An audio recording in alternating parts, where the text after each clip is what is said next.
See if I can get a microphone turned on here. Hi, everyone. Welcome back this week.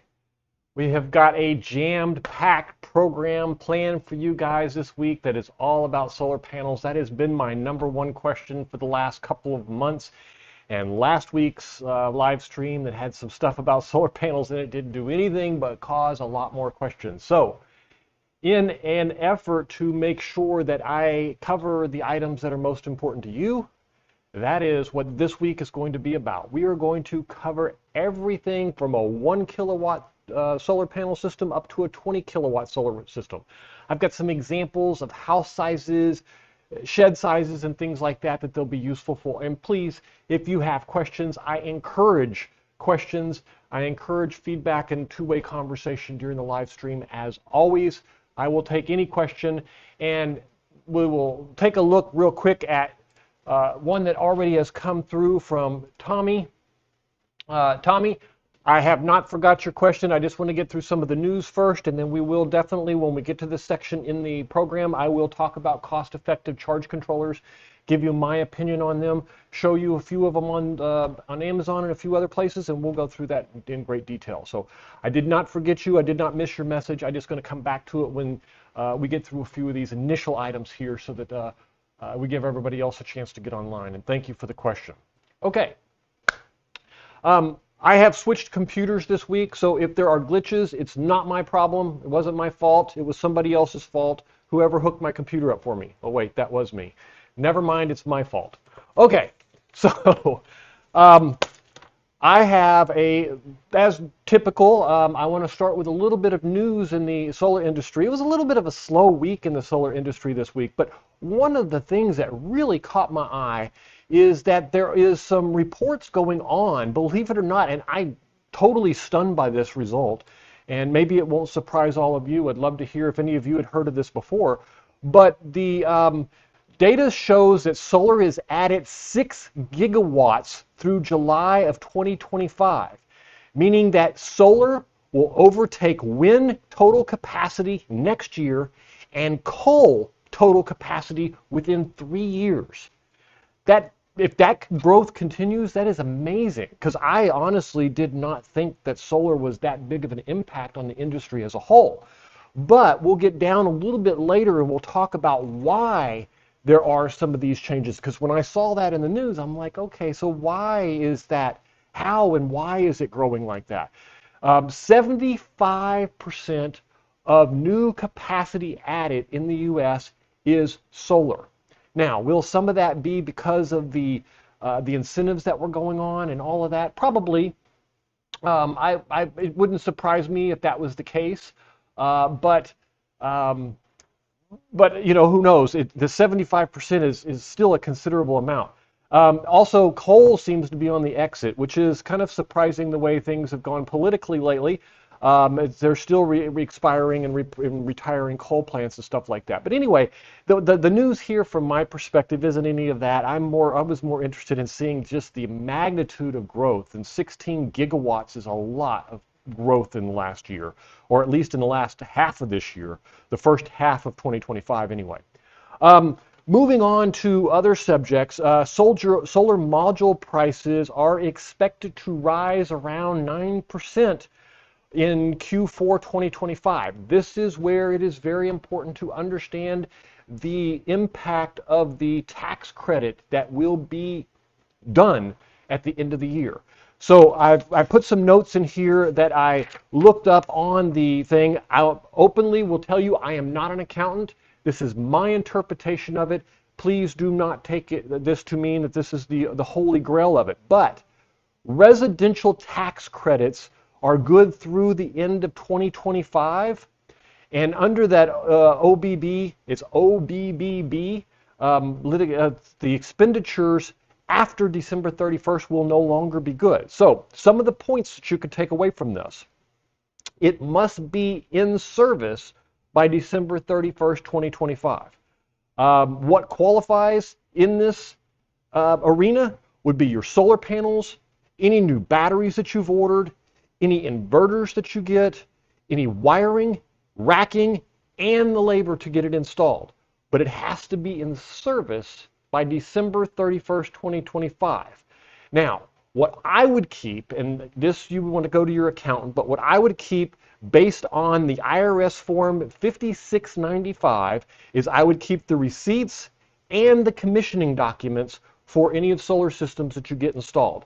That way if the IRS does come and question you, you can do it. I have not heard of anyone being questioned on it, but you know how that goes. The first time somebody says that is the first time somebody gets an audit.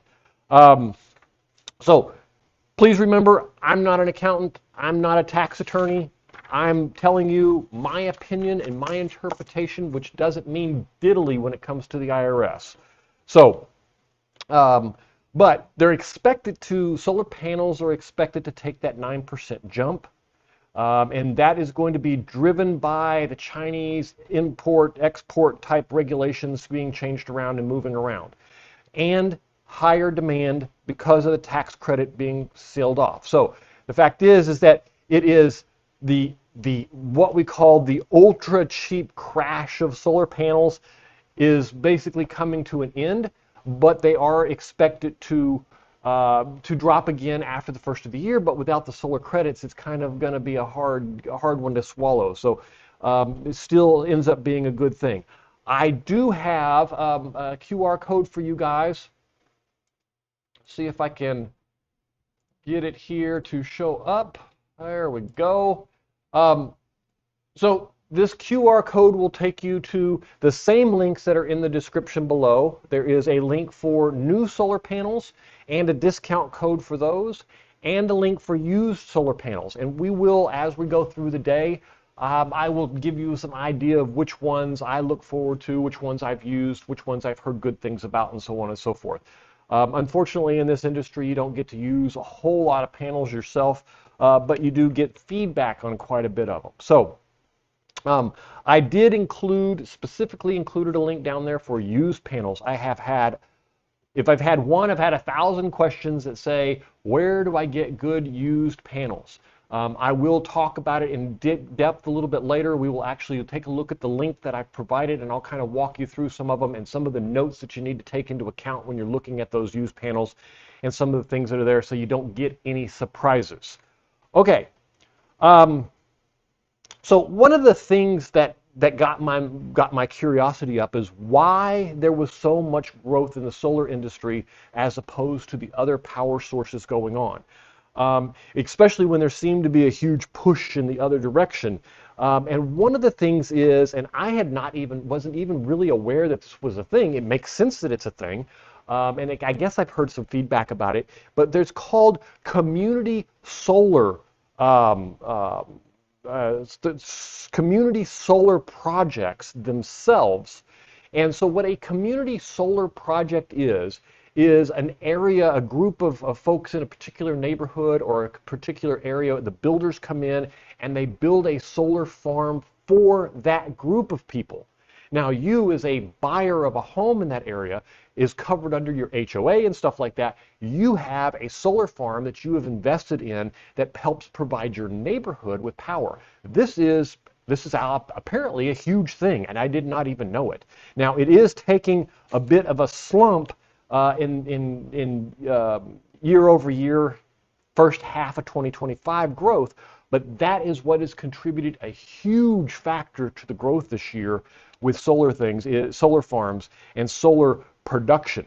Installations dropped on community solar from 683 megawatts in first half of 2024 to only 441 megawatts. So it's amazing. That is a huge chunk of the 16 gigawatts that was produced in the first half, but that drop is going to have some impact. Now, that crash is probably slowed a little bit by the tax credits, where people are getting credits for putting things on their own home, and therefore they're not investing in these community projects near as much. So I suspect that after the end of the year, gut feeling tells me that probably will change again and swing back the other direction as those incentives go away for individuals, and those incentives continue for group community projects and for licensed installers and that kind of stuff. So there is tons of new policies in states like Illinois, Minnesota, New Jersey, Texas. They're all making changes to regulations to help incentivize this and stuff like this. So these are not federal regulations, these are state regulations, which will kind of give you a boost on things going on there again. So obviously the federal review has kind of will slow things after the end of the year as that tax credit goes away and all of that. But that's really, like I said, it was a slow news week, and really that's not any surprise. I haven't heard of a whole lot going on. Summer's coming to an end. Things are wrapping up. The tax credit is really the big thing right now. I've heard a lot of news lately. I did not find this on anywhere out there, but I don't know if any of you guys are aware of the really interesting reads going on the internet right now is about the new high voltage solar systems, where the efficiency ratings are up in the high 90s, 97.5%, as opposed to your typical 88 and 89, 90%. So the high efficiency. So these systems are running DC batteries at 200 and 200 plus voltage. So they are extremely efficient. Right now, they're still very isolated. They're very, what do you want to call it? They're very proprietary. The battery systems are proprietary, and I could see where that would be. But once they start getting into a more of a DIY type thing, I really believe that this high voltage stuff is really going to take over. So hopefully that kind of gives you an idea. Now, I do want to go over a few of the items that we have here on the screen for the links. I've just got to figure out how to get to the right windows on my computer here, and then I could probably switch over. So one of the things, the QR code that's on the screen, if this works, there we go. So the QR code will take you to my website here, which will have a replay of this on it, but it also has a couple of the links, and these are the same links that are attached in the description below. So if you're watching and you want to just use the links in the description, they are identical links. I put them here for those of you watching on web TV. I've noticed the viewership on web TV is dramatically increased, so I've started putting, where is it? Started putting that link right there, that QR code, and all you got to do is scan that, and it takes you to this page and allows you to take a look at the different websites. So The two links that I have here is for new panels. Today we are going to be specifically assuming a couple of things in all of our breakdowns of solar panels. First of all, we're going to assume that we are working with 400 watt, approximately 400 watt panels, and we're going to assume about 5 hours of sun time during each day to do that. Now, there are plenty of websites, and I will, after the show, I will link one down below that allows you to go in and estimate in your area what your daily estimations would be and stuff like that. But this was going to give everyone kind of a good idea of what these different solar systems are. And what we'll do is we'll start with a couple of different systems. I want to start small with like a 1 kilowatt system, work my way up on what I see that fits. I've also pulled in national averages for different size homes and different uses of each of these so that we can say, okay, based on a national average, you would need this size panel. And then, of course, if you do your own power audit, then you would know exactly where you fall on this line and exactly how many panels you're going to need based on the 400 watt panel estimates that we got now. Now, that said, there are some huge panels available. And let me just kind of give you an idea of what I mean by that. So over here in this first link, if you go under solar panels, there are what they call large modules now. Large module panels are panels that are in excess of 550 watts. So they've got 550 watt panels and they got 695 watt panels. These panels are huge. Obviously, with the bigger panels, you would need less of them, but the wattage wouldn't change, only the number of panels that you need to be associated with them. So, but I do want to give a little warning with some of these. So these are at 42 cents a watt, and this is a pallet here. But I want to make sure that everyone's aware of when you go to this pallet, there is going to be a warning of a delivery notice warning here.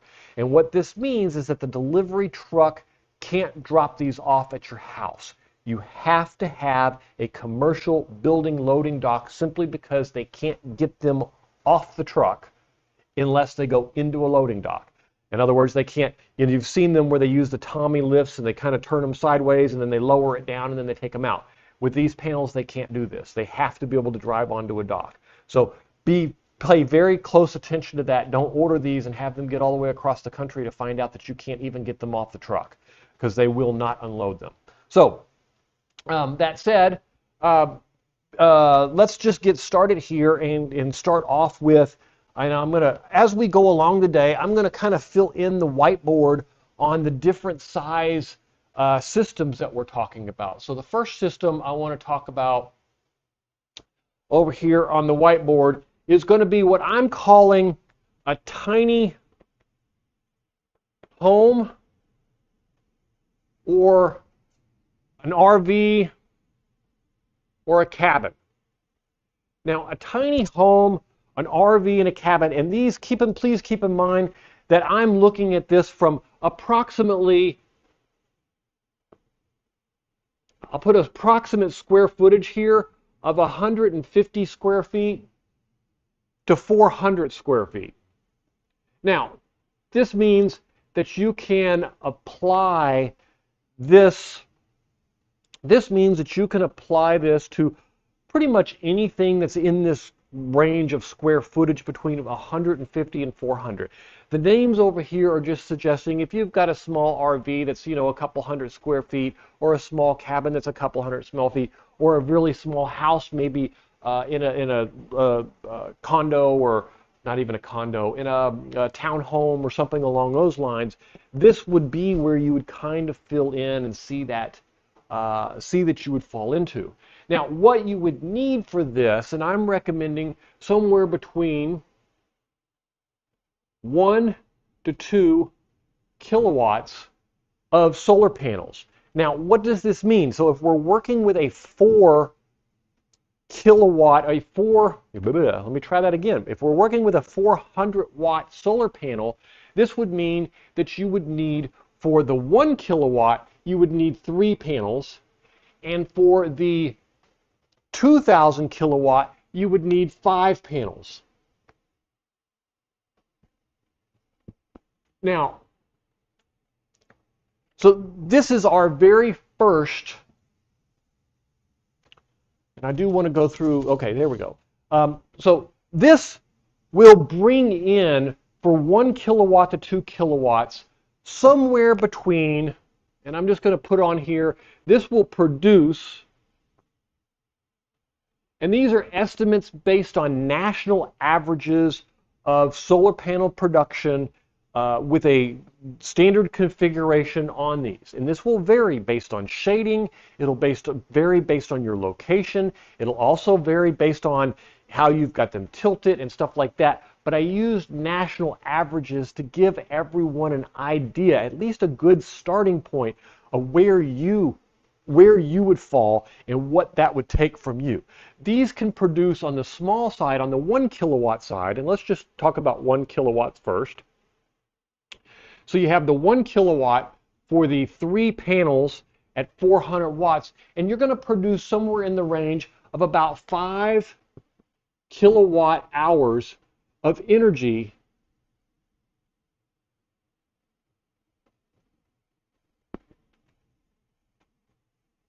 from these panels each day. Now, if you're looking at for one day, now if you go and you do an audit on yours and you find out that you're not in this category and that you're using more or less than that, there are some people that use more, there are some people that use less, and your independent usage, and this is where things get really difficult with solar panels, is that you're trying to figure out, based on size and based on your usage, all those variables have a huge impact on this. Now, if we look at the 2 kilowatt size,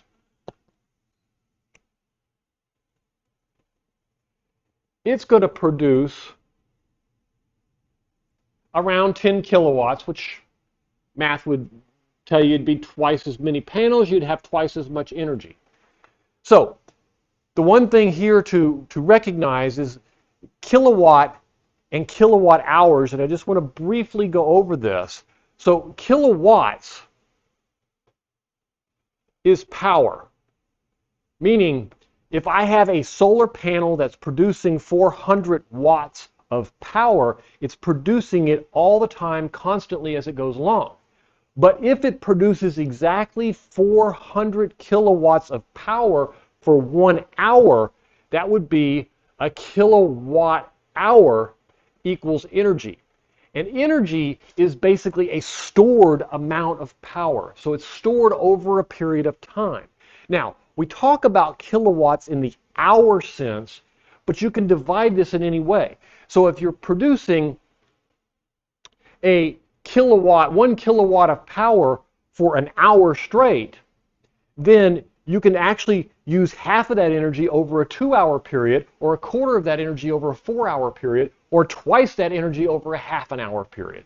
So please don't think of it as it has to be exact, because when you're using power and you're turning on devices like your coffee pot and your lights and stuff, you don't usually use everything for a solid hour from beginning to end, and it doesn't stay exactly the same. And you'll see this when you start monitoring devices and you start looking at doing your energy audit, that these numbers fluctuate quite a bit, even within a device.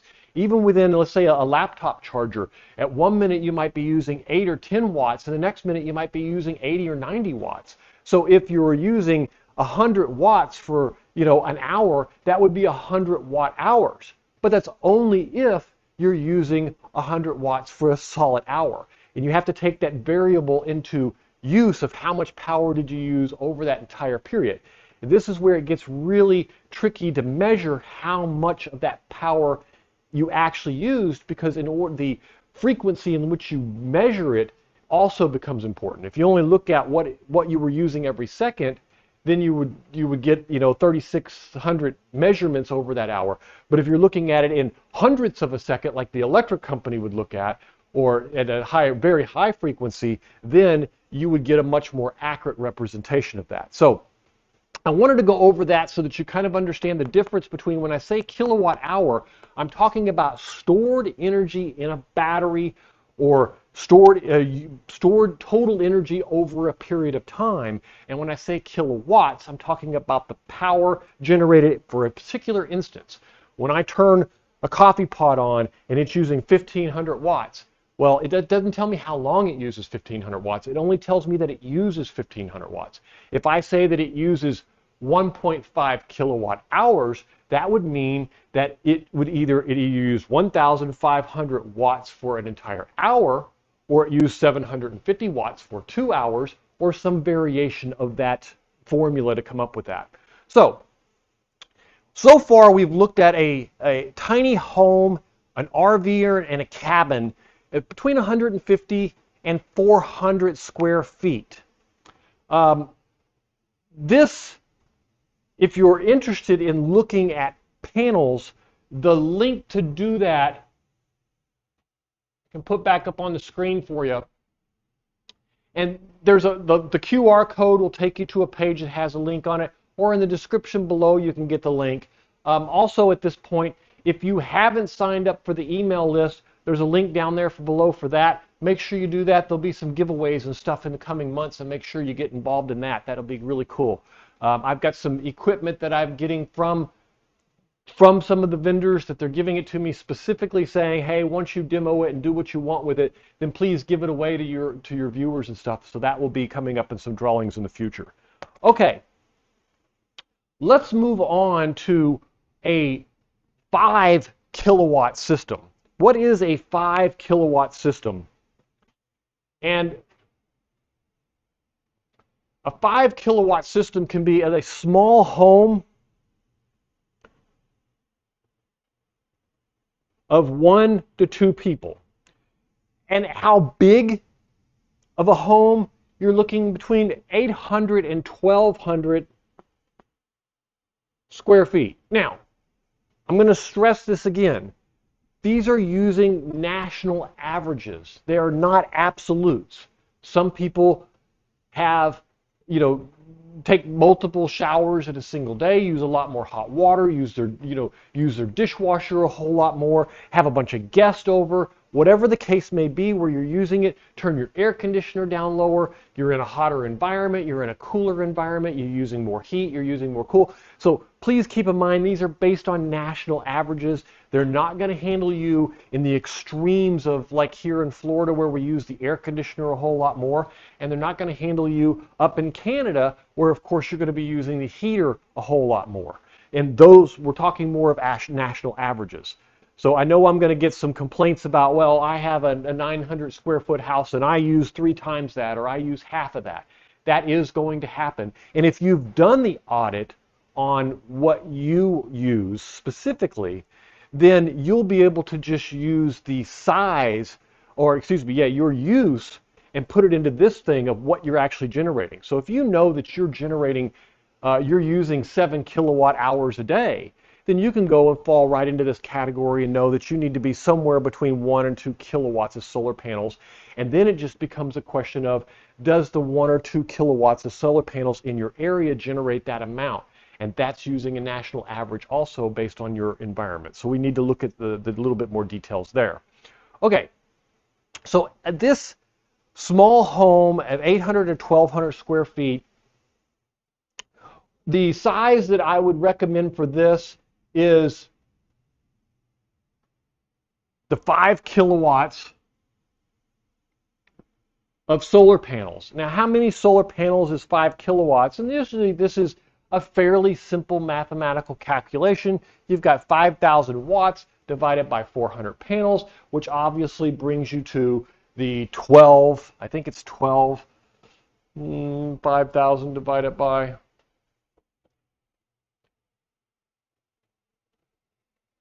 let me just see here.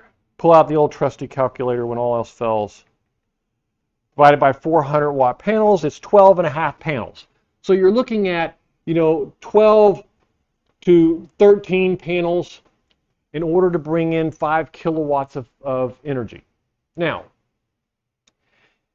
this is going to generate, in a daily basis, this will generate approximately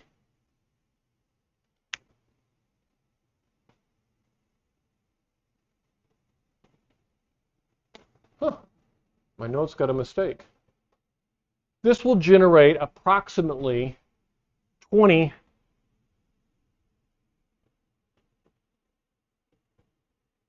kilowatt hours of power. And as you can see, this mathematical calculation is going to continue throughout what we're talking about. If I go to a 10 kilowatt system, then it would double that into 40. And if I go to a 20 kilowatt system, it's going to double that into 80, and so on and so forth.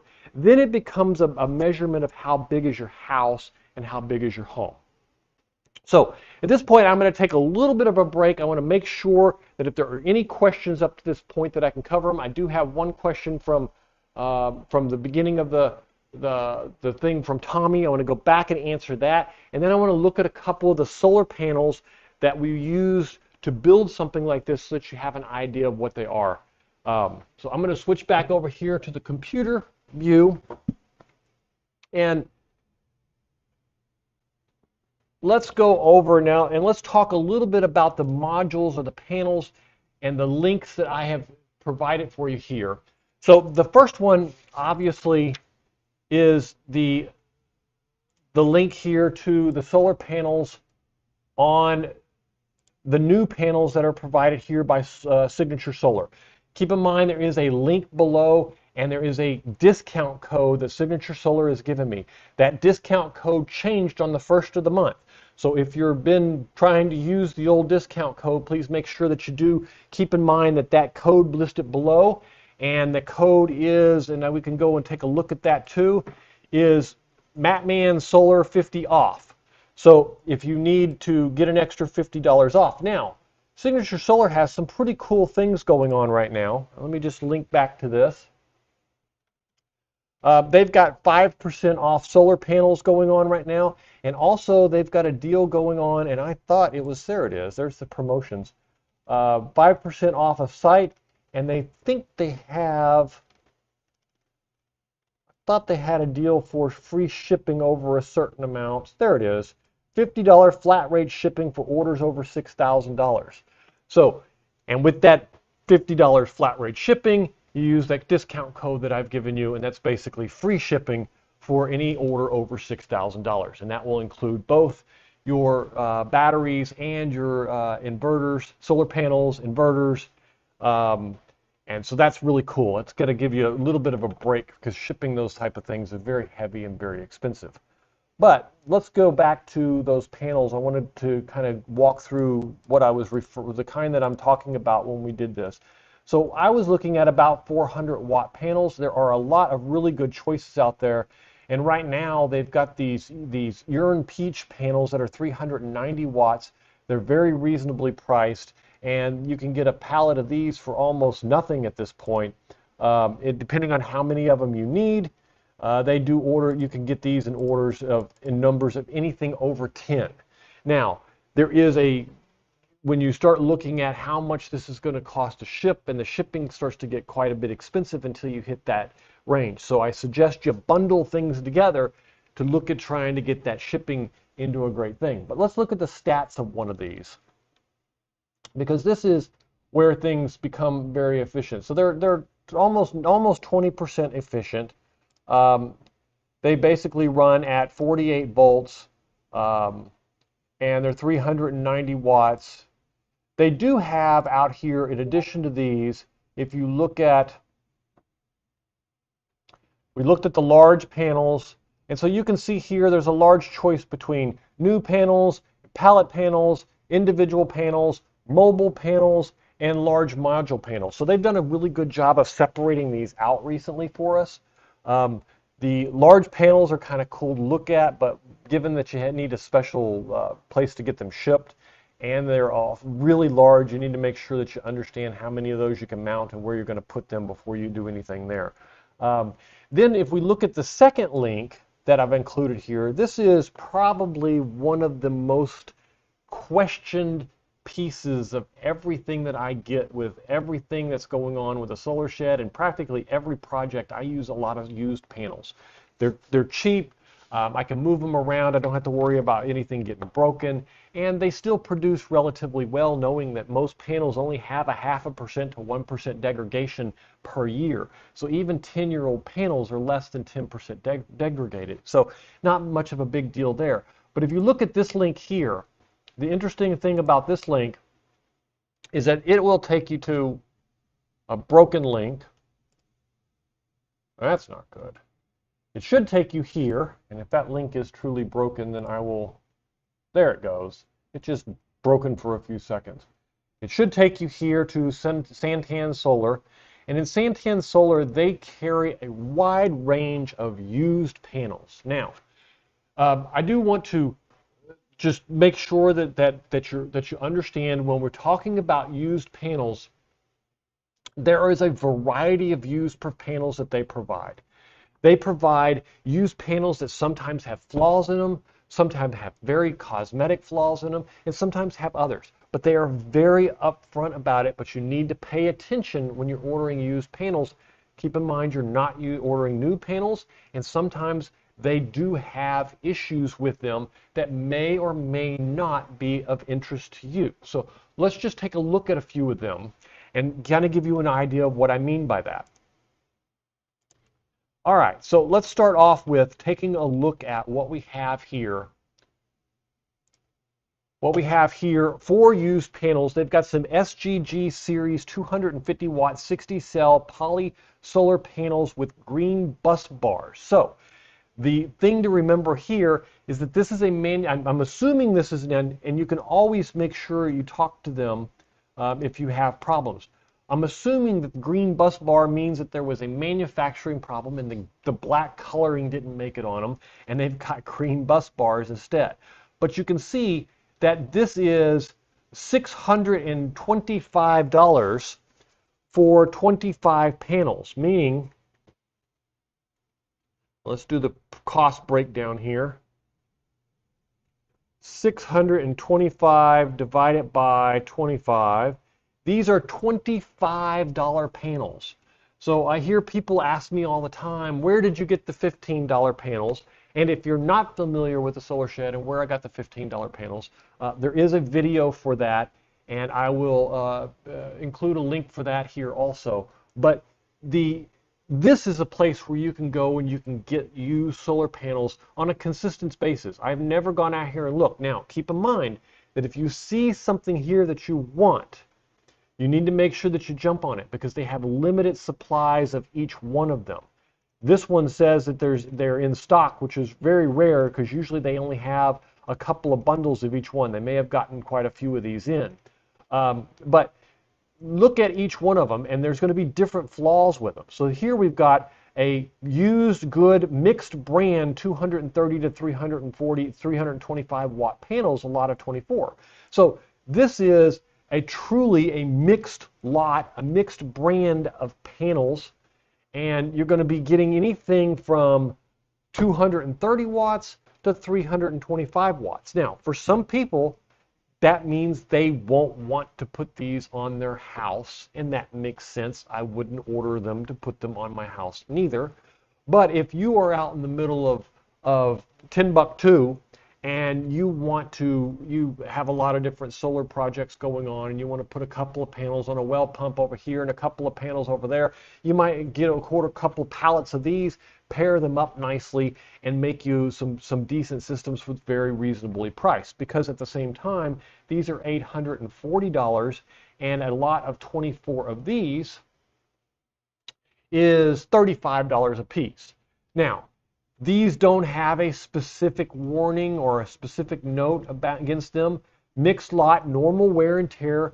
Photos is representative of the panels. The lot may appear different than the one in the picture, and one panel has snail trails and 6 panels have frame damage. So please keep in mind, they're being very open about what the defects are here when you buy them.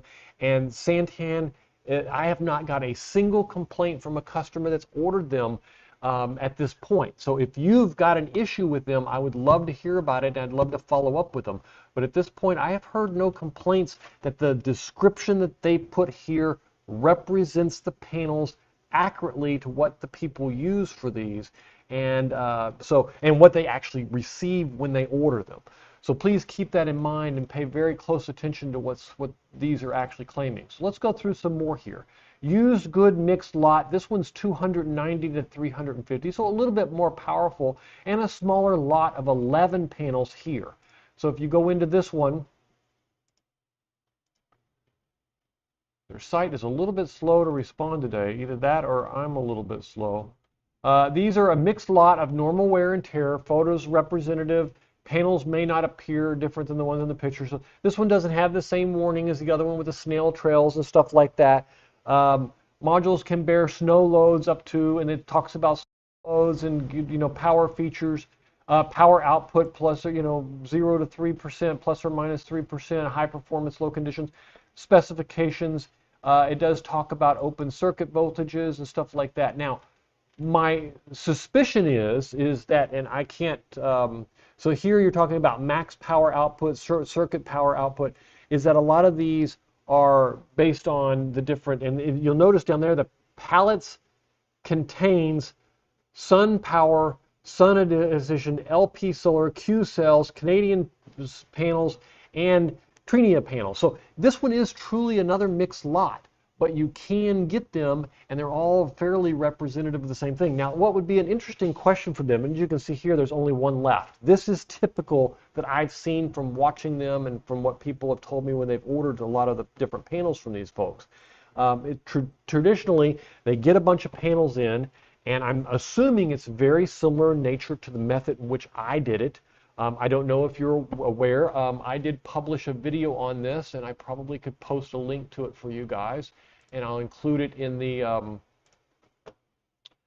the show notes down below, and on the link, the QR code that's the QR code that we have for this. But the let me see if I can find that video for you real quick. And so the video for me finding solar panels, I'm going to post it right now to this channel's chat for you guys, for those of you who are interested. If I can figure out how to get to it, bear with me while I learn to use my new computer. All right, there's the link. So this is a link to a video showing how I got $15 panels. So this is probably one of the most common questions I get, in addition to where can you buy them on a regular basis, is how did I purchase the panels that I got? I get a lot of people that are skeptical of how I did it. It's actually, and there's no secret here. The way you find panels, and this video just explains how I did it using Facebook and Facebook Marketplace, how I did it using Craigslist and Facebook Marketplace, and then I even have a new method that I used, and I got a whole bunch of panels even at a better price. I went out seeking folks, posting ads, looking for people who had old panels that they wanted to get rid of after they had done the installation. A lot of people have learned that once they take panels off their house and they get a new roof, they don't want the panels anymore. They think they're going to sell them for a large fortune, and then when they find out that they actually have, a lot of the junkers want to charge them to take the panels away, they are more than welcoming to you to come and pick them up at a relatively good price. I picked up a load of 29 panels at about $8 a piece. Nice, decent Canadian solar panels of 250 watts. All but one of them tested perfect. Came with micro inverters and the whole shebang. I ended up selling the micro inverters separately, but the point is there isn't really a hardcore. What do you want to say? There isn't really a hardcore. There isn't. What am I trying to say? There isn't a hardcore way to go out and get these unless you use something like Santan Solar, that you can just go and pick them up. But if you've got the time and the patience to go fishing through the websites and marketplace and watch for them. Now keep in mind, these panels don't stay there for very long. The ones I bought for $15 was a solar farm, And he had, when I went, it was like the second day that he had the ad listed. And when I went, he had over 3,000 panels. And 3 days after I purchased mine and picked them up, they were gone. So these type of deals, they don't stick around long. If you snooze, you lose. And so my suggestion is that you watch the video. It'll kind of give you an idea of how I did it. But like I said, there is no secret here. It's persistence and just sticking with it and keeping to it. Okay, now that we've answered that question, I'm going to go back to Tommy. You've waited a long time. I appreciate it, and sorry I had such a large entry on that. But I do want to get to your question, and you want me to speak on the cost-effective charge controllers. So I'm going to take a little break from our solar panel thing because using these solar panels is going to take some variation of a charge controller. There are a lot of charge controllers on the market these days. From the all-in-ones, which, as you know, I have one installed in my RV. I've got a couple of projects planned for the solar shed for 48-volt systems that use all-in-ones, like a 6000 XP or the EG4 3000 watt, or even the eco-worthy ones that I've been putting in the solar shed and building up for this past weekend's video that I released on that eco-worthy combination of a solar generator, but that didn't have the battery involved. All of them have charge controllers built in. I'm assuming, and if you want to specify a little bit more clearly, tell me what you're looking for. I'm assuming that you're looking for just pure charge controllers. There are a lot out on the market, and there are a lot that are not good also. So let me go through and see if I can give you an example of what what I mean by that, and give you a couple that you can look at and you can use as reference. So I'm going to bring up Amazon here and find me some charge controllers. Give you an idea of a few that I like and a few that I don't like. Now,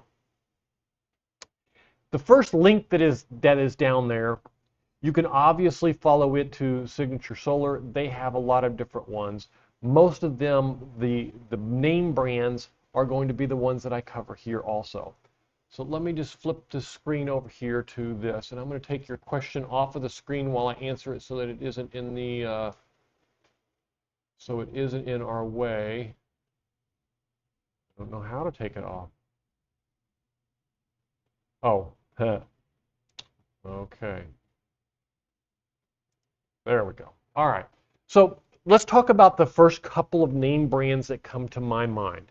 When I started working with solar initially, there were a lot of charge controllers out here that are super cheap, and a lot of them that I wouldn't even touch with a 10-foot pole. And what I quickly came to recognize is that one of the most expensive pieces of your solar system is your batteries. And the real question becomes is, how much risk do you want to take with that? I bought one of these MPPT charge controllers, this one right here actually, kind of as a test to play around with the coffee trailer. And I can tell you that this particular charge controller, and I'm doing quite the opposite of saying you should buy it, and I'm saying you should not buy it. As this one, you have to be very careful on some of these non-brands. The brand name here is MPPT. The charge controller is not MPPT. So they're really playing a scam here and giving people 100 amp hour charge controllers that really can't effectively charge the batteries and can cause serious damage to your batteries the way it's charging. So I suggest that you stick with a couple of different brands. The first one is the Victron. Now, if you're looking at charging some small voltage 12-volt battery systems, even some 24-volt battery systems, you can get into a Victron MPPT smart charge controller relatively inexpensive. So, and we will take a look here, like the 100, let's do like this one here, some of the small ones. Let me just get it to, there it goes, okay. So you can see here, and I'll include a link to this one here for you. Post that for you. Here we go.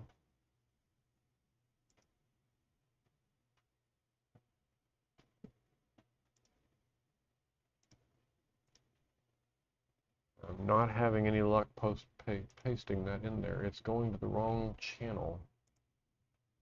Huh, that's crazy. Okay. Yeah. All right. Sorry, I'm on the wrong window. I just figured out what I'm doing wrong here. So let me just paste this for you. So there's the link to the charge controller. And Victron is a really good brand. Their prices are a tiny bit more than some of the other ones, but that depends on what you're interested in. If you're interested in the best quality ones, then the Victron is going to by far be your best quality ones. So let me go back to this screen here and just kind of walk you through. This is a Victron small 75 volt input, 15 volt output, and it's only $66. But it is very small and very limiting. There are a lot of other charge controllers out there that if you're looking through this list, you'll see the lead time ones are pretty safe representative. This one only works with a 12 volt and a 24 volt system, and it is 30 amps, but the lead time brand, the Renogy brand, the Victron brand, these all three are reputable brands that I know if they're the MPPTs on these, they work, they're safely functioning.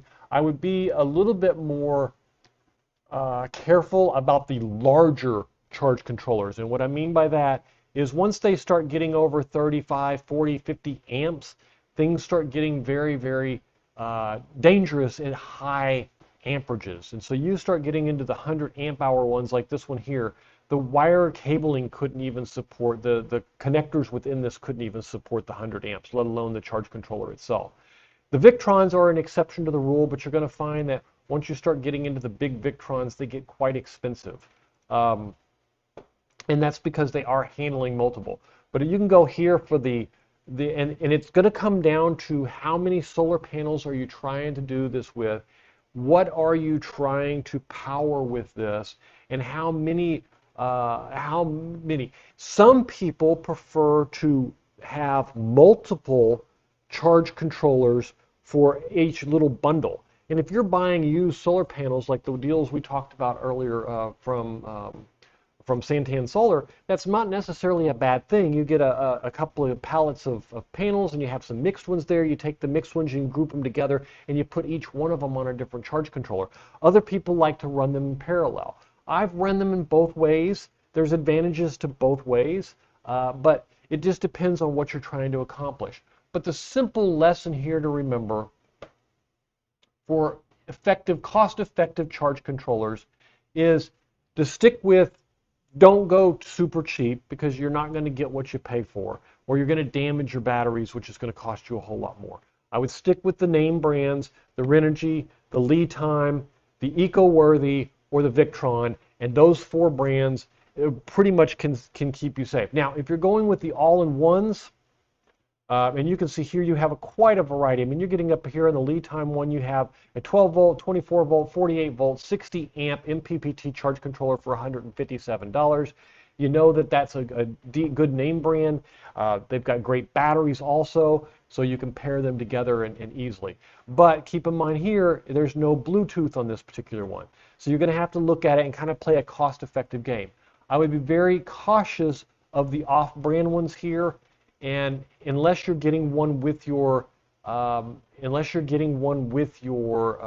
all-in-ones like your EG4 6000 XP and it comes with a charge controller, that's a completely different thing. But you're not talking cost-effective at that point. You're talking it's cost-effective because it's combined with other pieces, not just independently less expensive. Hopefully that helps, and hopefully that answered your question completely and thoroughly there for you. So. If you have any more questions, Tommy, please let me know. Let's figure out how to get back to that window so I can get back to, there we go. All right. All right, so we're going to move on now to a little bit bigger systems and talk a little bit more about larger solar systems and what they can actually handle. So we talked about the 5 kilowatt systems. Now let's talk about Let's talk about a little bit larger one. If I got my screens in the right direction here, we're going to go back to the whiteboard, and we're going to look at a medium home.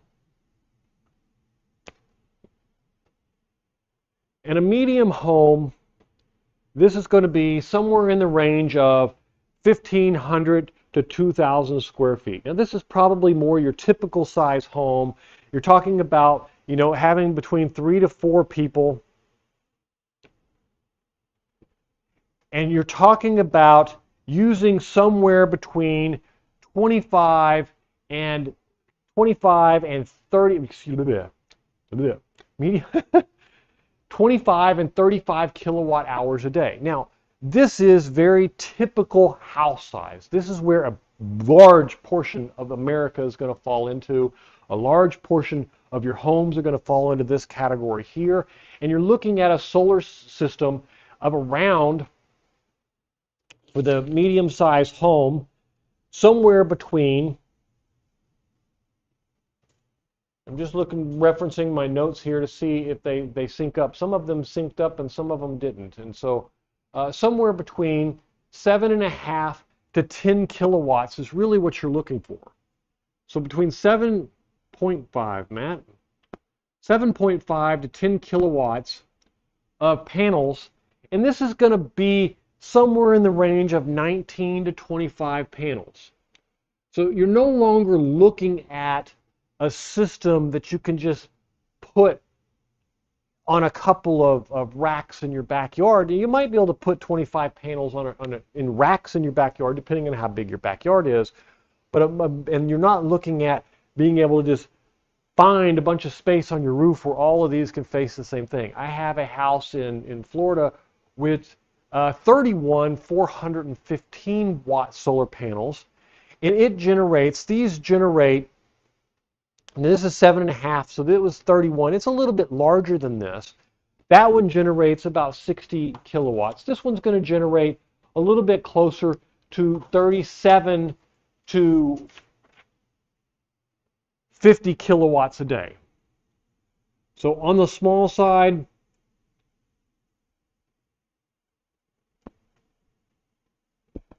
and it's going to generate a little bit more power, and this is going to be where your typical home is going to fall into, somewhere in this area where you're going to be able to get this amount of power out of it. You're looking at, and this is probably where most people, and I'm trying to figure out exactly where to go from here, because the next bigger size is just so much more bigger. But this is probably going to be where most of you fall, and the 19 to 25. Now, a pallet, as we talked about before, is usually somewhere around 31 panels. So with a pallet being 31 panels, a lot of the times you'll find people, and they just try to stretch it up to that next size, which with 31 panels, that next size gets you right at a large home, because your large home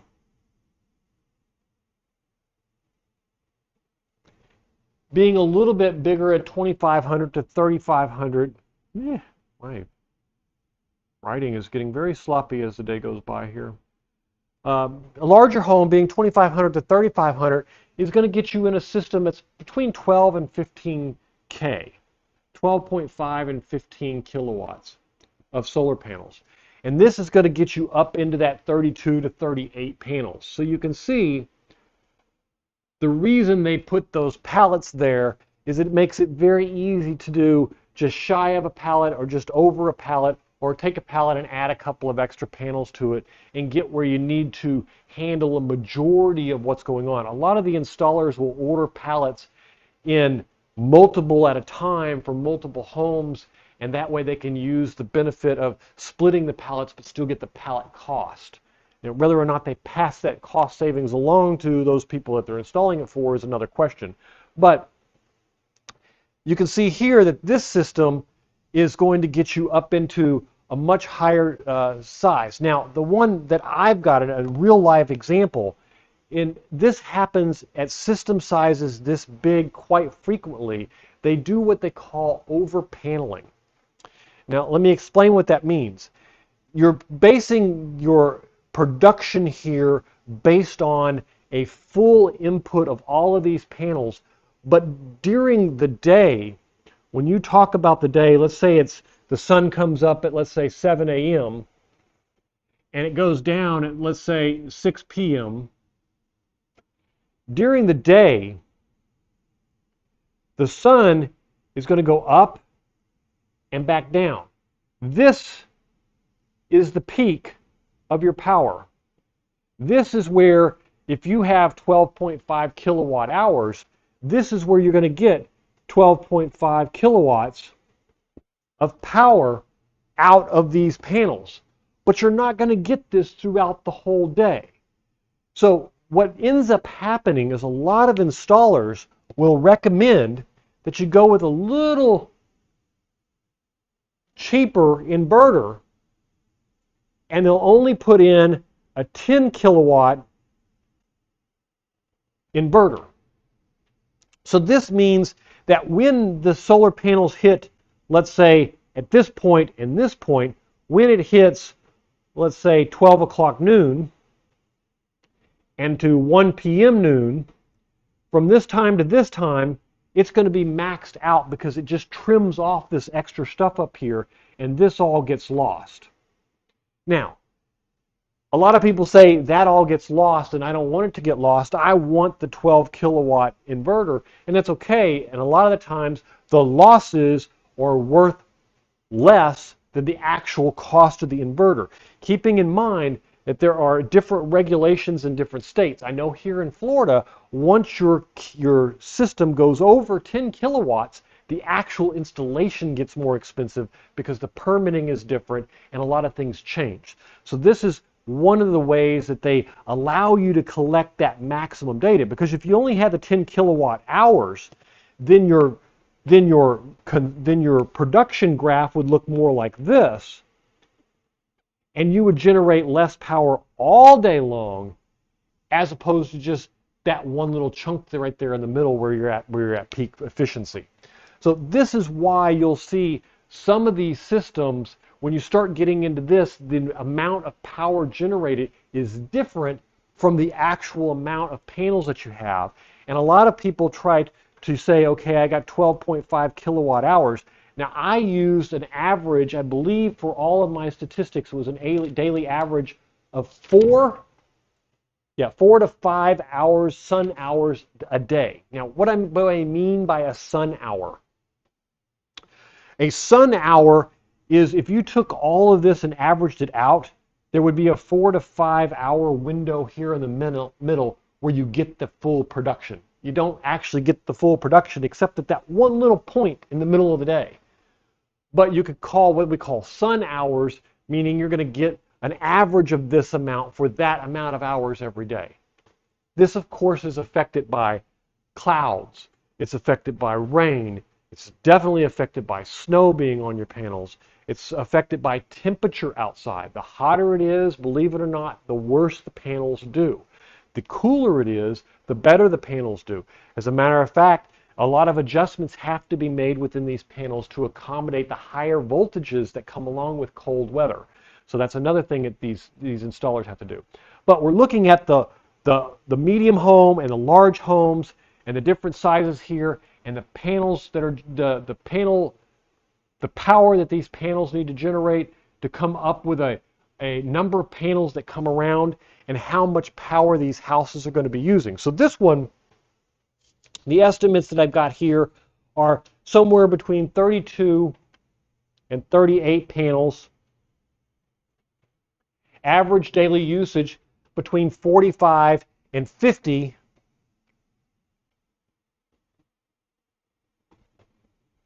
That's not right.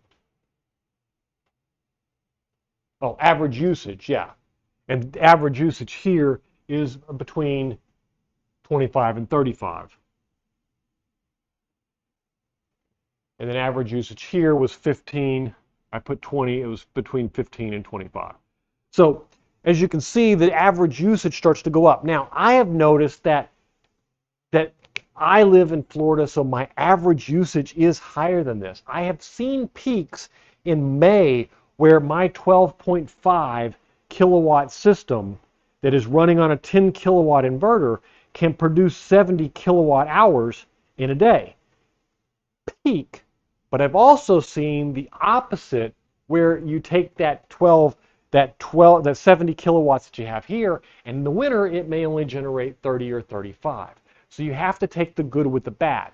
And that's the benefit of having batteries or having net metering, a whole other subject. Basically, net metering comes down to you're using the electricity company as a battery. You give it the extra power during the day that you generate, and you can use it later on in the evening when you don't have powers. I lean towards what they call an off-grid system, which is I take that power and I store it in a battery, and then I come back to that power and use it myself later out of the battery. I find that more productive for me than doing it the other way around. But this is all perception. It's all up to you what you want to do, especially if you're looking at getting someone to install it. Just keep in mind that if you're getting someone to install a system for you and you're doing homework to find out how big of a system do you need, are they exaggerating? Because a lot of them will. When you start asking questions, I can remember when I had mine installed on my house, I talked to my wife about it, and I was telling her, I was saying, I am going to call a bunch of different solar companies and I'm going to have them coming in. And as soon as one of them lies to me, I'm just going to tell them get out. And it took me about 6 of them because they think that nobody knows what they're talking about, that they can tell you all kinds of crazy stuff. You wouldn't believe some of the lies that these things have. So if you have questions about a solar system, or if you have those type of issues that you're looking at investigating, even if you're not doing a DIY yourself, and you're talking to companies about coming in and setting up the solar panels, how many panels are going to do? What kind of panels are they? What is the wattage? Are they going to have microinverters? Are you going to have a battery system? One of the big questions, are you going to have power when the electricity goes out from the power company? And I can tell you that a lot of them will fib and say things like, well, yeah, but you can handle that when the power goes out, it's only for a few minutes. If they don't put a battery in, you don't have power just like everyone else. And so those are the kind of things that you really need to pay attention. But knowing the number of panels and the size of the system that you have, look at most people without doing a real audit. You can look at your electric bill and you can see how many kilowatts hours a month, and being kilowatt hours meaning how much energy over the whole month did you use.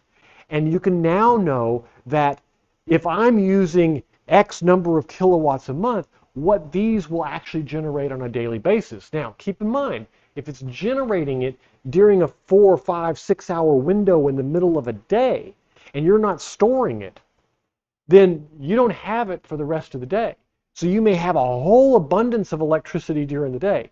And net metering deals, meaning you use the electric company as a battery, are not always what they cracked up to be. And let me give you an example of what I mean by that.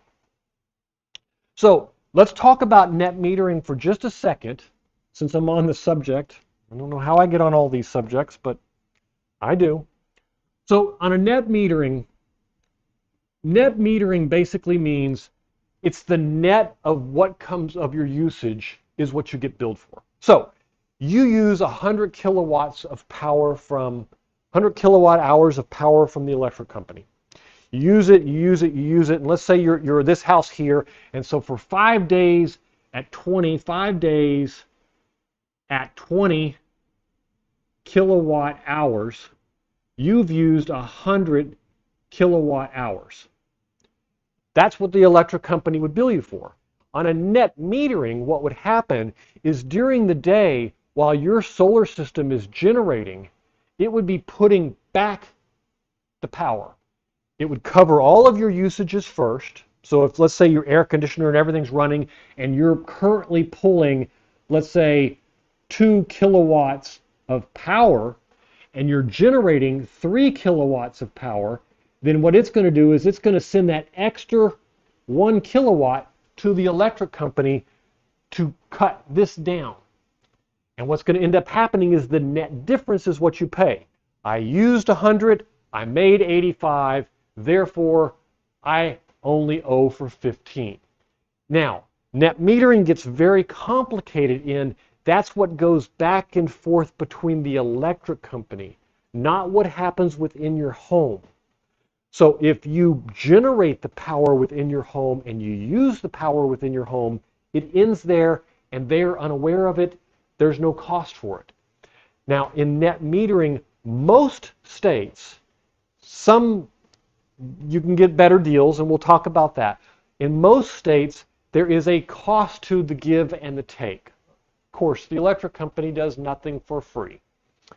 And here's what I say. Let's talk about the fact that you pay a typical, and I don't know what the average is. I'm going to use Florida numbers, and a lot of you are going to cringe when you hear that. Let's say that we pay 15 cents a kilowatt hour here in Florida. And I don't think you can see that. You can't. So let me I'm going to grab a paper towel real quick and erase the bottom of this board so that you can see what's going on. I didn't even, hopefully you were able to see most, oh yeah, you were. Okay, so you're all good there. So so 15 cents a kilowatt hour here in Florida is what we pay. So that means that if I I don't remember the chain of thought that I had, so I'm going to go back to what I was explaining here. So if I use 1,000 kilowatt hours from the electric company, then I'm going to pay $150 electric bill. Now, if I only net metered 1,000, I still would pay 150 from the electric company. But let's say that I generated 5,000, I used 4,000, and I sent 1,000 to the electric company, and then I used 1,000 later from the electric company. This is where the catch-22 comes in. When I give them a kilowatt, they give me a credit, and they may credit me a small portion of the 15 cents that they're going to charge me. So let's say that they say, okay, for every kilowatt that you give us, we're going to give you 10 cents. And for every kilowatt that you use, we're going to charge you 15 cents. That means that just because I give you 1,000 and I use 1,000, yes, we have a net zero of usage, and some net metering contracts will read that way. I happen to be lucky. I'm in Florida, and we do have a net metering. It reads that reads like for every one that I give them, I get one back. Now, at the end of the year, if there's a surplus and they pay me a fraction of the price of the extra. So let's say at the end of the year I have an extra 1,000 kilowatt hours. They're going to okay, we're only going to give you 3 cents for every extra kilowatt hour, and so I would get a $30 credit at the end of the year. Okay, that at least is legitimate from day to day. If I generate some extra during the day, I can use it at night, and there's no cost to me. What's frustrating is when you generate it during the day, and they give you a 10-cent credit, and then you use it at night, and it costs you 15 cents. And you end up paying 5 cents a kilowatt for your own electricity because you didn't store it. That's when a battery becomes significantly important. So what happens, and that's what I meant by, think of the meter from the electric company. Think of the meter from the electric company as the gate. And it measures everything coming in and everything going out. But what happens on the house side completely is your business and doesn't count. So that means if you generate all the electricity that you need for the whole month and you never use anything from the electric company, then they don't bill you for any electricity. Now, they may bill you a minimum connection fee to keep the wire connected to your house in case you need it. I think mine here in Florida is $28. Basically, I get a $28 bill every month and have since the time I got my solar installed. But so everything needs to happen behind that wall. That's the importance of having either a net zero account that truly does give back exactly one for one, or generating enough to where the extra that you're going to pay is if they're going to give you, let's say, 66% of it, then you could generate 3 kilowatts and you could use 2 and it still costs you nothing. Or you store it in a battery and use it yourself later. If you store 50 kilowatts during the day and you use 40 every night, then it's going to cost you nothing to have your electric because you store it and keep it that way. So this is kind of the complication that comes with all of this math here, is that you've got to figure out how much of it can you store versus how much of it you're going to use. Does the electric company have net metering? Not to mention the net metering and getting to where you can go put it back on the grid requires contracts with the electric company for the net metering. It requires special equipment that they've approved. It requires special permitting. It requires special inspections and a whole bunch of extra regulations on top of it. And on top of that, even some of the independent installations, the DIY installations, do require some of that depending on your jurisdiction. So please check in your jurisdiction what qualifies and what don't. But suffice to say, an off-grid system that stores your energy and then you use your own energy and then you use the grid as just a backup is usually significantly more cost-effective and less headaches to work with the electric company. Okay, so looking at the difference between the net metering, it doesn't change the size of the solar system as much as it changes how you use the power that's coming and going.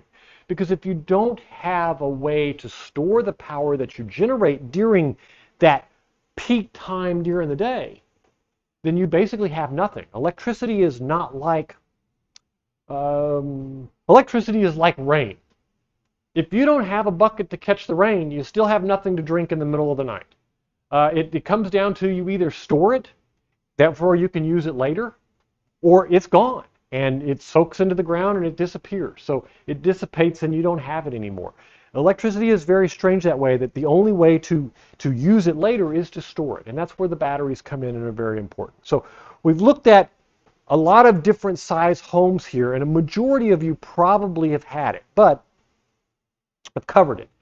But there are a lot of us that when we get into some of the bigger systems where you live out somewhere where you have workshops attached, or you have a large business, or you have warehouses, or you have that you do need a little bit bigger system. And it's quite common to hear people talk about a 20 kilowatt solar system.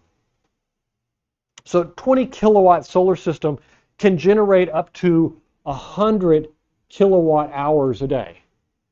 Now, 100 kilowatt hours a day is a lot of electricity for most of us, and this would handle most homes even if you're using a lot more electricity than the other ones. Now, you still have to worry about storage. You still have to worry about what inverters. You still have to worry about, can you generate and satisfy the peak moments of the day when you're doing laundry, or when you're doing, kids are taking the bath, you've got the dryers running, you have an electric oven on, you have the air conditioner and a hot water heater, and they all kick on at the same time. Those peak usage hours on a home are not that big of a deal when you're talking with a grid, because the grid is designed for that type of an input coming in. But when you build a solar system, you have to make sure that you can handle that from an inverter standpoint. And that's why on some of these smaller systems down here, you may have peak usage that's well exceeds the 5 kilowatts that's here, but you're pulling the extra from the grid. Now the question becomes, are you pulling the extra from the grid, or are you pulling the extra from your solar system backups, or is it just in excess of what you have here? So that needs to be another consideration that you have here. But 20 kilowatts of solar panels can usually be more of a luxury type home, land, a warehouse, a business, or just a big family. And you know, a lot of the farms and stuff around here and around these parts can be that big. But you're looking at somewhere between 3,500 and 5,000 square feet house, multiple air conditioners running, multiple, you know, larger hot water systems, bigger wells, bigger well pumps, and things like that. So you're looking at a pretty big thing, and most of us don't need 100 kilowatts hours a day. I mean, I've got between 50 and let's say between 40 and 70 kilowatts coming from my 12.5K system with a 10K inverter right in this area here, and I have not seen an electric bill in 3 years. It has been zeroed completely down to that base $28 fee that you see here. So, and now keeping in mind, I'm in Florida, and instead of the typical 4 to 5 hours of sun hours a day, I may get 6 sun hours a day. So mine may overperform from someone who's in Minnesota or somewhere where it's rainy a lot of the times of the year, which does feel like it's been rainy here quite a bit lately also, but not anywhere near as much as in, you know, Seattle or Washington or up in Canada or something like that, where you have much harsher. The other things you got to keep in mind is, in addition to the days going up where you're generating that peak amount during the peak of the day, and you have that window of time where you can generate it, the same thing's true for that time of year. And the further north you are, the more dramatic it can be. Now, you have some other advantages that we don't have. For example, I have longer, more sun during the winter than you have, but you also have cooler temperatures. And as I said before, solar panels tend to perform better in cooler weather than they do in hot weather. Believe it or not, they're based on light, not on heat. So this system would be very, very big. Now you're looking at the number of solar panels here is somewhere between 45 and 60. So how you arrange a 60, I mean, this is 4 dozen, 48 panels is 4 dozen panels. So if you had a rack of 12 panels and you had two dozen racks, you could put up 2 racks, especially on a farm or something like that, and get away with 48. You could go into a third set and go up to, you know, 70 panels pretty easily with a third set of 24, and that would be 24, 24, 24, you'd be at 72 panels. So you could easily get to this with the racks that are out there, and you will find a lot of those racks also, and I think I probably could show you that here on one of the, if I can find the right spot here, let's just go back to this view here, and let me see if I can get to the right window. If we go back to the signature solar links that we had earlier, and that is the first link and the link below for new panels. If you do that, then you will see here, make sure I'm showing you the right screen. It looks like yes. Okay. So if you look here, I don't know why it is showing that screen.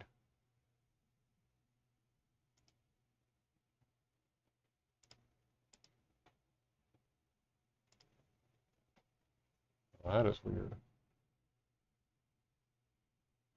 I am showing the wrong screen. Give me just a second here. I don't know why.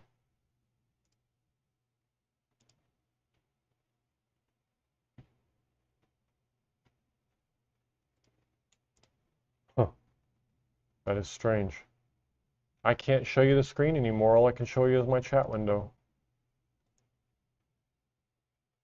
Never saw that before. That's kind of weird. Sorry, I'm having new computer hiccups here. I don't think this one's logging even me this time around. Usually it's me, this time it's not me. So let me see if I can get this to work real quick. And let me just try switching this over this way. And it is definitely showing the wrong screen. That is crazy. All right, let's try.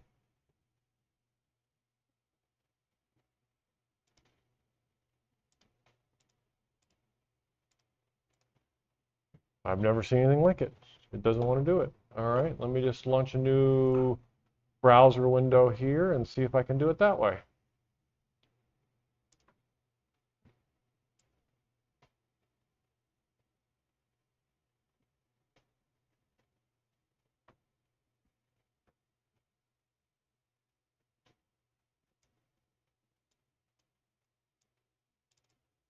Huh, that's crazy. It is just basically broken. Okay, so on that link down below, the Signature Solar link, if you scroll down just a little bit and you look in the tabs on the left-hand side and stuff, they have a link to different racks and stuff, and I can include a link directly to them for you. I'm not sure exactly why that is not working, but that was the intent, was to do that. Let me grab that link for you real quick, and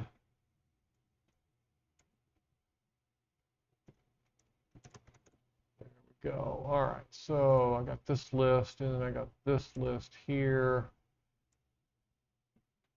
Let's see if I can get that to.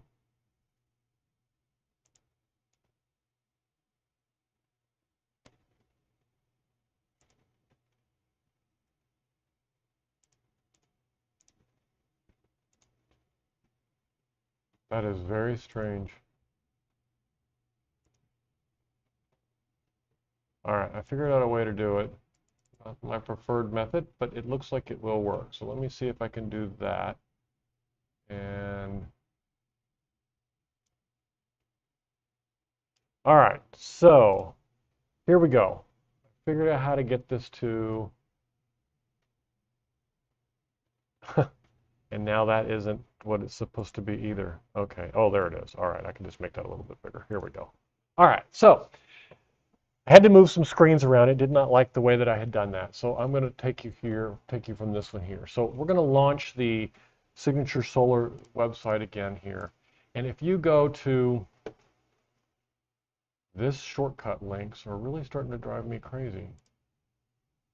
There it goes. All right, something you got to refresh it twice. I won't be using them anymore. All right, so you come over here and you want to look under the racks, hardware options, carports, ground mounts. So the ground mounts is what I was talking about before, and they've got quite a few of them here. You can see here the ground mount here for the Chicos. These are mounted, you can mount these on the ground, you can weight them down. They've even got these where you can fill up with sand or water or something like that. Although I haven't heard great things about them, is that they don't really let the panels breathe real well, so the heat, and as we talked about before, when you start getting into the heat, things start not working the way you want them to work. So my suggestion is you look at the bigger racks that they have. These here, oh, they're out of stock. That's a bummer. Oh, here they are. Oh, they got them. So these are the ballast ones. So these are the newer ones that they've got out, where you can connect as many of them together as you want. And then you can just you can mount these down, weigh these down with sandbags and stuff like that. And they work really well. And you can extend these up to however many you want. So if we take a look at the data sheet here on these, you can see here that if it loads, there we go. These can hold multiple panels for every section that you have. So you just need to order the number of sections that you want. So 30 degree, they allow you to mount it at 30 degrees, which would match for most of what most of us need. And you can buy as many as you need to do it. Now, you can also buy larger ones that allow you to um, mount panels too high and 12 across, which would give you 24 panels. And they have a lot of big mounts and stuff. But that link, and I can give you that. I can post that link I'll post that in the release note in the notes here in a little bit. But it's basically the Signature Solar one. They have them there. And those rack mounts are very popular if you're not wanting to put them on your house. And a lot of people, when they start getting into these, especially the smaller systems, at that point they want to put them outside because it gets them away from a lot of the permitting process in most parts of the country. The permitting in the yard is a lot easier than permitting on a house. And the big question is, a lot of people say, what is the problem with putting them on the house? And the thing is that when the firefighters go there, you've got all those wires and all that DC power and all that kind of stuff that makes it quite dangerous for them. So they prefer to have you get it all permitted and make sure that you understand what's going on there. Anyway, um, hopefully this has explained the uh, panels a little bit better to everyone. And we went over a lot of the details of the used solar panels and where I got them. If you're interested in that link, they're used solar panels. You can just follow this link or the link down below. I do specifically take you over to Santan Solar for used panels. We discussed them a little bit earlier. If you missed it, please, you can go back and watch that. If you're interested in the link, you can just go right there to that QR code. It'll take you directly to my website, which will have a link to them directly, or the comments down below if you're on your computer already, or want to do it from wherever you're watching this. Anyway, I think that pretty much covers this week's content. I don't think I missed anything. I don't know. I did want to bring you guys a little bit of fun for the week, a little bit of interesting story here. Let me see if I can turn this. I want to turn my screen off, and I'm going to change my background. This is, wow, why isn't that doing what I want it to?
Microphone.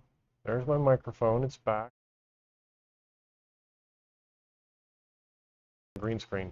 All right. So, sorry, I cut off my audio. I didn't realize that my audio cut off when I cut my video off, it also cuts my audio off. So let me just see if I can adjust this for you guys with me in it.